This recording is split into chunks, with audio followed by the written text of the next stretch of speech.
விஜயா வந்துட்டு கேஸை வாபஸ் வாங்காதனால வக்கீல் இருந்துட்டு ஒரு 5 லட்சம் ரூபா ரெடி பண்ணி கொடுங்க, நான் வந்துட்டு இந்த கேஸை வந்து உங்களுக்கு முடிச்சு தரேன் அப்படின்னு சொல்கிறாங்க. அதை கேட்டு இங்கே முத்து மீனாவுக்கு பார்த்தீங்கன்னா அதிர்ச்சியாக இருக்குது. இருந்தாலும் சத்யாவை காப்பாற்றணும் அப்படின்னா வேறு வழி இல்லை அப்படின்னு சொல்லிட்டு முத்து மீனாவும் பார்த்தீங்கன்னா பணத்தை ஏற்பாடு பண்ணுறாங்க. அவங்க ரூம் கட்டுறதுக்காக சேர்த்து வச்சிருந்த அமௌண்ட்டு அது இல்லாமல் ஃப்ரெண்ட்ஸ் கிட்ட எல்லாத்துக்கிட்டையும் வந்துட்டு கலெக்ட் பண்ணி 5 லட்சம் ரூபாய் பார்த்தீங்கன்னா ரெடி பண்ணிடுறாங்க. அதுக்கப்புறம் அந்த அமௌண்ட்டை எடுத்துகிட்டு போயிட்டு வக்கீல் கிட்ட கொடுத்துட்டு, சார் எப்படியாவது வந்துட்டு என் தம்பியை காப்பாற்றுங்க அப்படின்னு சொல்லி மீனா கேட்குறாங்க. அப்போ முத்து இருந்துட்டு, ஆமாம் சார், இந்த பணம் வந்துட்டு நான் கஷ்டப்பட்டு ரெடி பண்ணி கொண்டு வந்திருக்கோம், எப்படியாவது வந்துட்டு சத்யா வெளியில் கொண்டு வந்துருங்க சார், உங்களை தான் நம்பி இருக்கோம் அப்படிங்கிறாங்க. அப்போ வக்கீல் இருந்துட்டு, ஒன்றும் கவலைப்படாதீங்கப்பா, நீங்கள் தான் வந்துட்டு பணம் ரெடி பண்ணி கொண்டு கொடுத்துட்டீங்கல்ல, இந்த கேஸ் வந்து முடிச்சுதான் நினச்சிக்கோங்க. ஆனால் நான் சொல்கிற வரைக்கும் அந்த பையனை மட்டும் வெளியில் இதை அனுப்பிடாதீங்க, நீங்கள் இப்போ எங்கே பத்திரமா வச்சுருக்கீங்களோ அதே மாதிரி தலைமறைவாகவே வச்சுருங்க அப்படின்னு சொல்லி சொல்கிறாங்க.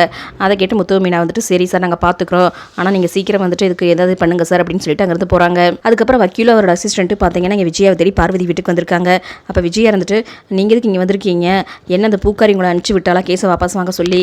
அப்போ பார்வதி இருந்துட்டு, ஏன் விஜயா இப்படி பேசுகிறேன் அப்படின்னு சொல்லிட்டு, சார் நீங்கள் உட்காருங்க, என்ன விஷயமே அங்கே வந்திருக்கீங்க அப்படின்னு சொல்லி கேட்குறாங்க. அப்போ அந்த வக்கீல் இருந்துட்டு, இங்கே பாருங்கள், அந்த பையன் மேலே கேஸ் கொடுக்கறதுனால உங்களுக்கு என்ன லாபம் இருக்க போது, பேசாமல் நீங்கள் கேஸை வாபஸ் வாங்கிருங்க அப்படின்னு சொல்கிறாங்க. அதை கேட்ட விஜயா டென்ஷன் ஆகிட்டு, அவன் என் பணத்தை வந்துட்டு ரோட்டில் திருடிட்டு போயிருக்கான், அப்போ அவன் மேலே கேஸ் கொடுத்து அவனை உள்ள தள்ள வேண்டாமா அப்படின்னு சொல்லி கேட்குறாங்க. அப்போ அந்த வக்கீல் இருந்துட்டு, அந்த பணம் வந்து உங்களுக்கு திரும்ப கிடச்சிருச்சுல்ல, அப்புறம் எதுக்கு அந்த பையனை வந்துட்டு இப்படி பழி வாங்கணும்னு நினைக்கிறீங்க, இதனால் உங்களுக்கு என்ன லாபம் அப்படின்னு சொல்லி கேட்குறாங்க.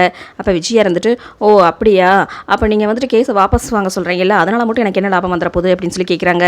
அப்போ வக்கீல் இருந்துட்டு இதுக்கே காத்துட்டு இருந்த மாதிரி, சரி ஓகே, நீங்கள் வந்துட்டு கேஸை வாபஸ் வாங்குங்க, நான் வந்துட்டு உங்களுக்கு பணம் கொடுக்குறேன் அப்படின்னு சொல்லி சொல்கிறாரு. அதை கேட்ட விஜயா இருந்துட்டு, எனக்கு பணம் கொடுக்குறீங்களா அப்படின்னு சொல்லவும், ஆமாம்மா, நீங்கள் வந்துட்டு அந்த கேஸை வாபஸ் வாங்க, நான் வந்துட்டு உங்களுக்கு 2 லட்சம் ரூபா பணம் தரேன் அப்படின்னு சொல்லி சொல்கிறாங்க. இந்த வக்கீல் சொன்ன மாதிரி விஜயா காசை வாங்கிட்டு கேஸை வாபஸ் வாங்குவாங்களா இல்லையா, நீங்கள் என்ன நினைக்கிறீங்களோ கமெண்ட்ல சொல்லுங்கள்.